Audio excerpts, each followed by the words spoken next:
오늘의 주제는 지표표입니다. 군이 하나 주어졌을 때 그 군의 모든 기약 표현에 관한 기본적인 정보를 한 자리에 모은 것이 지표표라고 할 수 있어요. 여러분들 한동안 지표에 관한 다소 추상적인 이론을 공부하느라 고생 많았는데요. 이제 슬슬 결과를 수확할 때가 되었어요. 먼저 지난 시간에 공부했던 켤레류와 기약 표현 사이의 관계를 간단히 되짚어보고 오늘의 주제로 넘어갈게요. 지난 강의에서 우리는 켤레류 함수를 정의했고, 켤레류 함수들이 이루는 벡터 공간을 도입했고, 기하 지표들이 그 공간의 정규직교 기절을 이룬다는 사실을 증명했어요. 자세한 증명 과정은 기억하지 못하더라도 결론은 반드시 기억하고 있어야 해요. 함수 하나를 켤레류 기준으로 분해할 수도 있고, 기하 지표 기준으로 분해할 수도 있으니까 서로 다른 켤레류의 개수는 서로 다른 기하 표현의 개수와 같다. 잘 기억하고 따라오세요. 다음 이야기로 넘어가기 전에 표기법을 조금 짚어봐야겠어요. 하나의 군을 여러 개의 켤레류로 나눌 때 각각의 켤레류를 구분하는 표기법에 관한 표준이 따로 없는 것 같아요. 저는 약간 특이한 표기법을 쓰려고 해요. 소문자 C를 조금 크게 쓸 때는 켤레류 집합 그 자체로 해석하고, 같은 문자를 첨자로 작게 쓸 때는 서로 다른 집합들을 구분하는 일련 번호로 해석하는 거예요. 하나의 벡터 공간에 두 기저가 있을 때 두 기저 사이의 내적을 구하면 가역 행렬이 하나 나오죠. 그렇다면 모든 기하 표현과 모든 켤레류에 대해 지표 값을 구해도 가역 행렬이 나온다는 사실을 알 수 있어요. 이 행렬의 성분을 표 형식으로 가지런히 정리한 결과를 지표표라고 정의해요. 어쩌면 지표표보다 지표 행렬이 더 나은 이름이라고 볼 수도 있겠어요. 지금부터 다양한 예시를 통해 지표표에 익숙해지는 시간을 갖도록 해요. 지표표의 행들은 서로 다른 기하 표현을 나타내고, 열들은 서로 다른 켤레류를 나타내요. 첫 번째 행에는 기하 표현들 중 가장 재미없는 자명 표현을 배치하고, 첫 번째 열에는 켤레류 중 가장 간단한 항등원 켤레류를 배치하는 것이 표준 관리예요.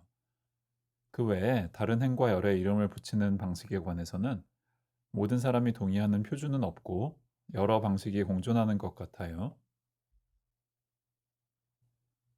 구체적인 예시를 들여다봐야 감이 오겠죠? 순환군 CN부터 시작할게요. 순환군은 가환군이라서 원소 하나가 곧 켤레류 하나의 대응이 되고요. 모든 가능한 기하 표현과 켤레류의 짝짓기를 이미 지난 시간에 계산해 보았어요. 지표표를 구성하는 n 곱하기 n 행렬이 이산 후리의 변환이라는 의미를 갖는다는 사실도 언급했고요.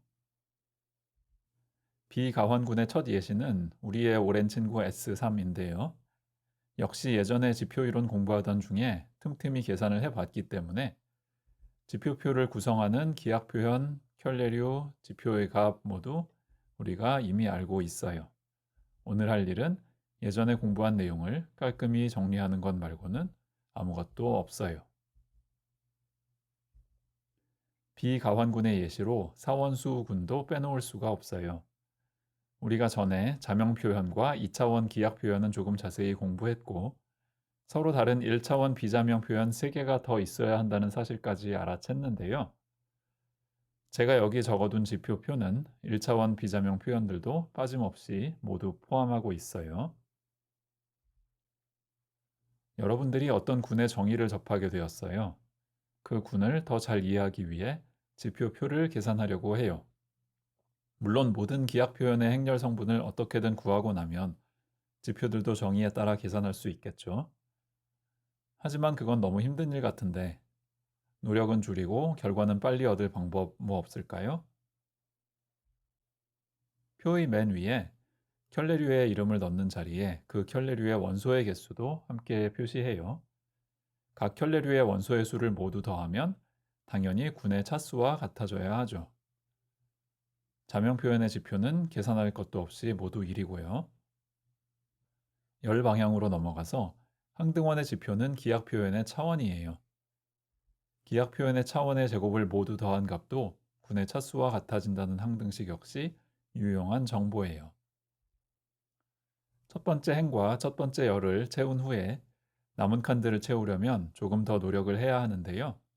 그중 상당 부분을 정직한 계산으로 채웠다고 가정하고 일부 빈 칸들이 남았을 때 활용할 수 있는 아주 좋은 도구가 있어요. 뭔지 짐작이 되나요? 예, 우리가 전에 공부한 적이 있는 직교성 정리예요. 사실 직교성 정리에는 두 가지 기술 방식이 있어요. 우리가 전에 공부한 지표의 직교성 정리는 지표표 입장에서 보면 서로 다른 행 사이에 성립하는 관계식이에요. 지표의 직교성 정리는 위대한 직교성 정리의 따름 정리라는 사실도 기억해 두면 좋겠어요. 켤레류 함수 관점에서 직교성식을 다시 적으면 여기 맨 아래에 적은 형태로 적을 수 있어요. 서로 다른 행 사이에 직교성이 있다면 혹시 서로 다른 열 사이에도 직교성이 있을까요? 예, 실제로 켤레류들을 고정하고 서로 다른 기하 표현에 대한 합을 계산한 결과도 직교성을 만족해요. 이 새로운 직교성을 증명하기 위해 위대한 직교성 정리까지 거슬러 올라갈 수도 있지만 시간 관계상 쉽고 간단한 방식을 따라갈게요. 증명의 아이디어는 간단해요. 제가 오늘 도입부에서 지표표는 지표 행렬로 봐도 괜찮다고 했잖아요. 이 행렬을 펼쳐놓고 켤레류에 해당하는 각 열마다 적당한 숫자를 곱해 새로운 행렬을 만들어주면 그 결과는 유니터리 행렬이 된다는 사실을 알 수 있어요. 이 유니터리 행렬 기준으로 보면 행 직교성 정리는 u 곱하기 u 대거는 항등 행렬이 되고 열 직교성 정리는 u 대거 곱하기 u는 항등 행렬이 되어요. 역행렬의 유일성으로부터 둘 중 하나가 성립하면 다른 하나도 저절로 성립하니까 증명이 끝났네요. 연습 문제를 하나 풀어보죠. 순열군 S3 또 나왔어요. 제일 간단한 행 하나, 열 하나만 알고 나머지는 모르는 척하고 문제를 만들어 보았어요. 빈칸마다 미지수를 하나씩 대응시키고 직교성 정리를 나열해 볼까요? 직교성 정리를 아무 생각 없이 모두 다 적으면 방정식이 무려 10개나 되는 것처럼 보여요. 하지만 행직교성과 열직교성은 같은 직교성을 보는 두 관점에 해당하기 때문에 실제로 독립적인 방정식의 수는 10개가 아니라 5개라고 보는 것이 맞아요. 변수 4개의 방정식 5개면 충분한 것 아닌가? 라고 생각할 수 있지만 직접 연립 방정식을 풀어보면 직교성 정리만으로는 유일한 답을 특정할 수 없다는 사실을 알게 돼요. 다행히 이 예시에는 간단한 추가 정보가 있죠. 1차원 비자명 표현은 지표가 곧 군의 원소와 같으니까 x3승과 y제곱 모두 1이어야 해요. 이 추가 정보와 직교성 정리를 연립하면 우리가 이미 알고 있던 답이 유일한 답이라는 사실을 보일 수 있어요. 이 예시 말고 조금 더 복잡한 예시도 여러분들 스스로 연습 문제로 만들어 풀어보세요. 오늘 강의를 마치기 전에 주의사항 2가지만 말씀드릴게요. 제가 지금까지 보여드린 예시 몇 개만 보고 혹시라도 여러분들이 괜한 오해를 할까 해서 미리 조심하라고 말씀드리는 거예요. 첫 번째 주의사항은 다른 군 같은 표입니다. 지표표는 군의 켤레류와 기하 표현에 대해 많은 정보를 담고 있기 때문에 군이 다르면 표도 다를 가능성이 높죠. 하지만 서로 다른 군의 지표표는 반드시 다른가? 라는 질문에는 반례가 있어요. 전에 차수가 8인 군 공부할 때 웬만큼 자세히 봤던 사원수 군과 살짝 언급만 했던 이면군 D4가 주인공인데요. 두 군은 분명히 서로 다르지만 이들의 지표표는 여기 보시는 바와 같이 완전히 일치해요. 두 번째 주의사항은 지표표에 들어올 수 있는 숫자의 종류입니다. 제가 오늘 자세히 보여드린 예시만 보면 가환군 ZN의 지표표에는 절대값이 1인 복소수가 등장했고 비가환군의 지표표에는 거의 항상 정수값만 등장했는데요. 꼭 그래야 할 일반적인 이유는 없어요. 차수가 60인 교대군 A5라는 예시를 보면 지표표의 일부 원소는 실수이면서 유리수는 아닌 값이라는 것을 알 수 있어요. 이제 오늘 강의를 마무리할 시간입니다. 이전 몇 시간에 비해 이론 설명이 적고 예시가 많아 상대적으로 쉬운 편이었죠. 오늘 강의 내용을 요약하기는 어렵지 않은데요.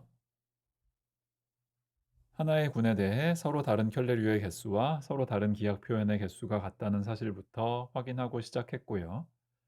지표표는 켤레류와 기하 표현을 지표로 연결한 결과를 나열한 표라고 정의했고요. 지표표의 행과 열이 만족하는 직교성은 유니터리 행렬 관점에서 하나로 이해할 수 있다고 설명했어요.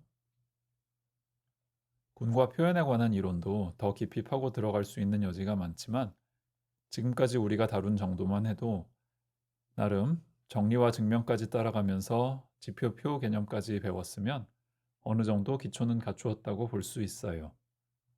그래서 다음 시간부터는 슬슬 물리 문제 풀이에 군과 표현과 지표를 활용하는 방법에 대해 설명을 시작해 볼까 합니다.